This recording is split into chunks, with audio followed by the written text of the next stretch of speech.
Seorang tentara Jerman memberi isyarat dengan tangannya, membuat bocah itu kebingungan. Sesaat kemudian tentara itu membuka paksa mulut bocah itu dan memasukkan moncong senapannya. Tentara Nazi yang kejam itu menarik pelatuknya tanpa ragu. Mendengar suara tembakan, sang ibu menoleh tapi diusir paksa oleh tentara Jerman. Mereka hendak menyerahkan para perempuan muda itu kepada perwira mereka untuk hiburan, sementara para lansia dan anak yang tersisa di desa semuanya dibunuh. Tanpa sepengetahuan mereka, adegan brutal ini disaksikan oleh partisan Soviet yang bersembunyi. Melihat penduduk dibantai, kapten itu patah hati dan ingin segera masuk untuk membunuh binatang buas ini, tapi rekan-rekannya dengan paksa menghentikannya. Bertindak gegabah hanya akan mengakibatkan kematian. Satu-satunya cara untuk mengalahkan Jerman adalah melalui strategi. Mereka menyimpulkan bahwa ada tentara Jerman di dekatnya, dan setelah pencarian mereka memang menemukan pasukan musuh. Mereka kemudian memutuskan untuk menyergap dari belakang. Sebuah pisau lempar dengan cepat dan akurat menembus punggung seorang tentara Jerman. Dua tentara Jerman yang tersisa nyaris tak bereaksi ditikam hingga tewas oleh tentara Soviet. Para partisan segera mengepung area tersebut hanya untuk menemukan seorang tentara komunikasi Jerman bersembunyi di dalam kendaraan. Tentara komunikasi itu mengeluarkan sebuah foto dari sakunya, berharap kapten itu akan mengampuninya demi ibunya. Namun ketika kapten mengingat tindakan Jerman, ia dengan tegas menembak mati tentara itu. Menyeberangi hutan, para partisan menemukan sebuah kabin kayu. Setelah mengamati, mereka hanya menemukan seseorang wanita tua di dalamnya. Kapten memutuskan untuk membiarkan pasukan berkemah di sana. Mengenali rekan-rekan mereka, wanita tua itu menyambut mereka dengan hangat dan para partisan akhirnya menikmati hidangan yang lezat. Pada saat itu, seorang tentara mengangkat tirai dan melihat pemandangan yang mengerikan. Di tengah kekacauan itu, seorang tentara lain dengan ceroboh meninggalkan lencana di atas meja sehingga membawa malapetaka bagi wanita tua itu. Wanita tua itu mengatakan bahwa barisan mayat di dalam kabin itu adalah semua anggota keluarganya yang semuanya dibunuh secara brutal oleh tentara Jerman. Para partisan kemudian membantu menguburnya. Selanjutnya mereka mendengar deru mobil yang mendekat dan semua orang dievakuasi melalui pintu belakang. Sebelum pergi, wanita tua itu secara khusus meminta para tentara untuk mengambil beberapa kentang. Tak lama kemudian tentara Jerman tiba dan mencari tentara Soviet. Seorang tentara Jerman menemukan sebuah lencana di atas meja, menyimpulkan bahwa tentara Soviet telah bersembunyi di sana. Wanita tua itu ketakutan dan bingung harus berbuat apa. Seorang perwira memberi isyarat. Seorang tentara di dekatnya yang memahami situasi dengan kejam menikam wanita tua itu hingga tewas. Saat itu para partisan telah melarikan diri kembali ke hutan. Di lereng bukit mereka menemukan beberapa kabin yang mencurigakan. Demi keamanan, kapten pergi menyelidiki sendirian dan mendapati semua tentara Soviet telah tewas. Saat itu suara gemeretak seorang tentara Jerman menginjak dahan pohon menyadarkan kapten. Ia mengeluarkan granat, menarik pinnya dan melemparkannya ke belakang rumah kayu. Tentara Jerman itu langsung terpental dan kapten itu memanfaatkan kesempatan itu untuk melarikan diri. Namun ledakan itu membuat banyak tentara Jerman waspada yang melepaskan beberapa anjing pemburu untuk mengejar. Saat melarikan diri, kapten dihadang oleh anjing pemburu dan berguling menuruni lereng bukit. Di saat kritis, ia menikam anjing hitam itu hingga tewas. Namun sebelum ia sempat tersadar, tentara Jerman di belakangnya sudah mengarahkan senjata ke arahnya. Kapten itu berpura-pura menyerah, lalu tiba-tiba berbalik untuk menjatuhkan tentara Jerman itu. Ia mencoba mencekiknya, tapi tentara Jerman itu bukan orang yang mudah ditaklukkan. Ia mencengkram wajah pria itu erat-erat dan membenamkan ibu jarinya ke matanya. Tepat saat matanya hampir pecah, kapten mengambil pistol dan menembakkan beberapa peluru ke tentara Jerman itu. Sebelum ia sempat berdiri, peluru lain menyambar dari belakang. Ia mengambil pistolnya dan dengan cepat menembak mati tentara Jerman itu. Setelah lolos, kapten itu bergabung kembali dengan rekan-rekannya dan segera meninggalkan area tersebut. Tepat ketika semua orang mengira tidak ada bahaya dan bersiap untuk beristirahat, rentetan peluru tiba-tiba menyambar, memaksa kelompok itu melarikan diri lagi.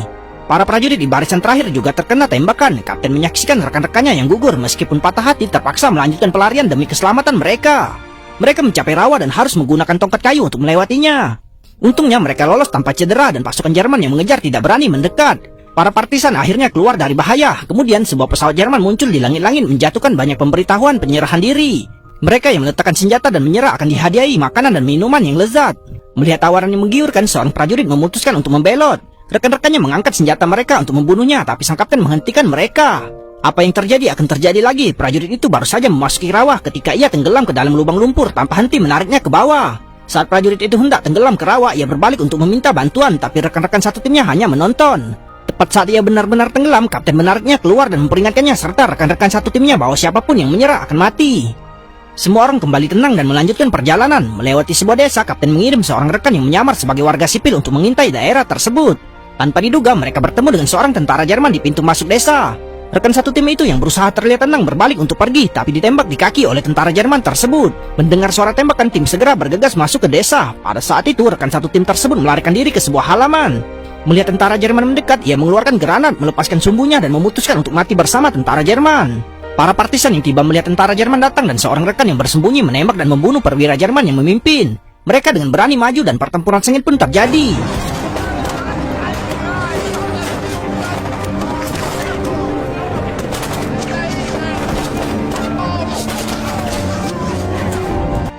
Tak lama kemudian satu regu Jerman pun tersapu bersih. Suara tembakan menarik perhatian penduduk desa dan kepala desa yang mengenali tentara Soviet membawa mereka ke hutan untuk bergabung kembali dengan pasukan yang tercerai-berai. Kini kedua kelompok partisan telah bergabung merebut lebih banyak senjata dan amunisi siap untuk pertempuran besar melawan Jerman.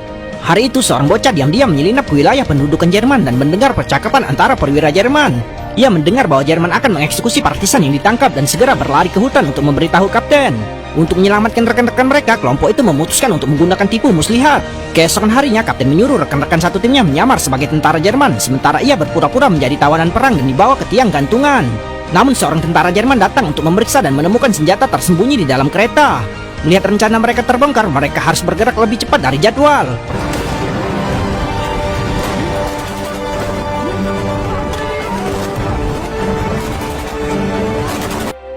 Para partisan dengan cepat memanfaatkan keunggulan jumlah mereka untuk mengendalikan situasi dan berhasil menyelamatkan rekan-rekan mereka.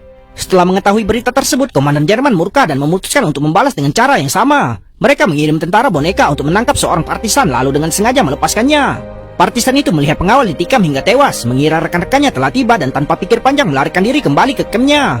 Ia tidak menyadari bahwa itu adalah jebakan Jerman. Tujuan mereka adalah menemukan markas rahasia partisan tersebut dan menghabisi mereka. Setelah rentetan peluru membunuhnya, pasukan Jerman membombardir kamp dengan mortir dan sejumlah besar pasukan Jerman maju yang memicu pertempuran sengit.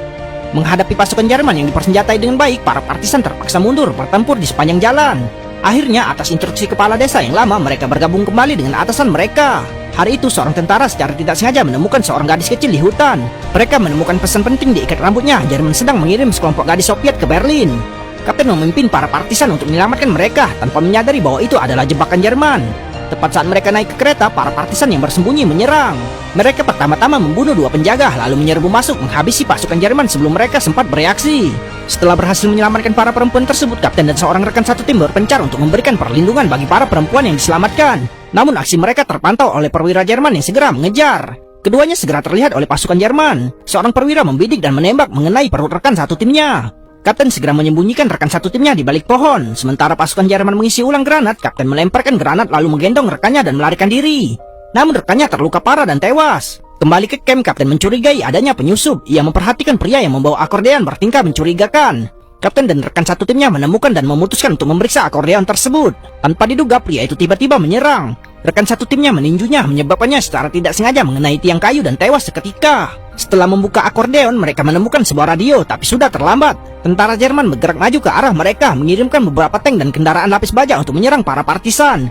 Sementara itu, para partisan menemukan pos komando dan memutuskan untuk menangkap hidup-hidup seorang komandan Jerman. Di bawah sinar rembulan, para partisan diam-diam menyusup ke pos komando dan menanam sejumlah besar bom di dekatnya. Keesokan harinya saat fajar, kapten memberi perintah dan pertempuran sengit pun terjadi.